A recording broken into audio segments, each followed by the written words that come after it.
Hey everyone, I am so excited to share with you another pencil talk today. Today is a really unique, super fun, very easy, very quick activity that you can do for a lot of different reasons. So today I'm going to be showing you my Comprehension Dabber pages. So do you know the Bingo Dabbers that, when you go on a cruise ship or if you're, part of a bingo league, they have those really cool dabbers and they come in all different colors. Well, kids love using those. They can use them to create art. I know a lot of early elementary teachers use them for a lot of phonics skills. And I feel like the bigger kids need reasons to use dabbers too. So that's why I created these. They are so fun, but like I said, quick, easy, print and go, and just a little time filler if you need something extra. So I'm going to show you what these are, and then I'll tell you how they work as well.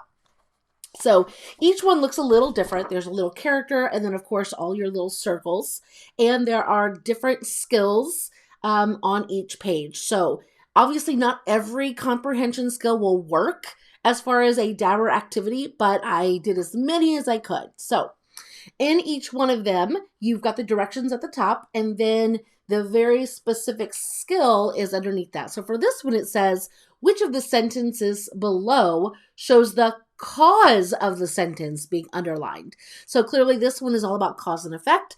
So we have all kinds of sentences, some with the effect underlined and some with the cause underlined.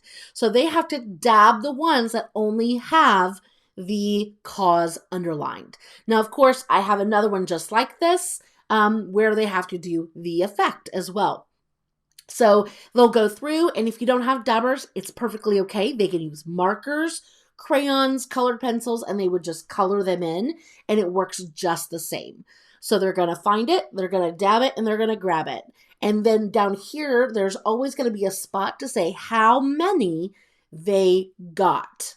And so what you can easily do is maybe you have an answer key somewhere where it just has the number. So if I got 8, but the answer key or the directions say that there's 9, then I know I need to go back and find another one. I missed one somewhere. So I like this. You can even use it as a goal. So before they begin, you could say, how many do you want to try to find? And so maybe they say, I want to try to find 5, but I was able to find, 7. So that kind of motivates them to look a little harder and to meet their goal. So these are super fun. Like I said, I have them for a variety of skills. So here's one where we're looking at compare and contrast text structure. I do have one for all of the different text structures. And then we have main idea and detail. So here it says, dab the main ideas in blank and the details in blank. So you would actually insert the colors that you'd want them to use. And then anything that's a main idea, they would color in one color and a detail in another. Then we have point of view. So we have, this one is for the third person point of view. What is being written in third person point of view? So that's a neat one. We also have one for first person as well. And then we have some for author's purpose. So we've got one for entertain, persuade, and inform. So there's one for each of those and many other skills. So friends, how can we use these in our classroom? Well, I'll tell you how I used mine. I loved using these as morning work because it was quick and it was kind of more hands-on. The kids could grab a dabber, or they could just use crayon if they didn't want to feel like getting a dabber, and they would fill them in and they just turn them into what I call the extra bin. I always had an extra bin, instead of like my reading bin, spelling bin, math bin, whatever, where they turn in work. I always had an extra bin. And so that was always for extra work that we didn't do together, but they still want checked and want feedback on. And so they would turn it in there if they got it completed. And if they didn't, then they would put it in, a folder to finish the next day. And that's what they would start on the next day. So another great way to use these is for early finishers. So have them already printed. Go ahead and make 30 copies of each one. Put them in a binder, in the page protectors and number them or whatever.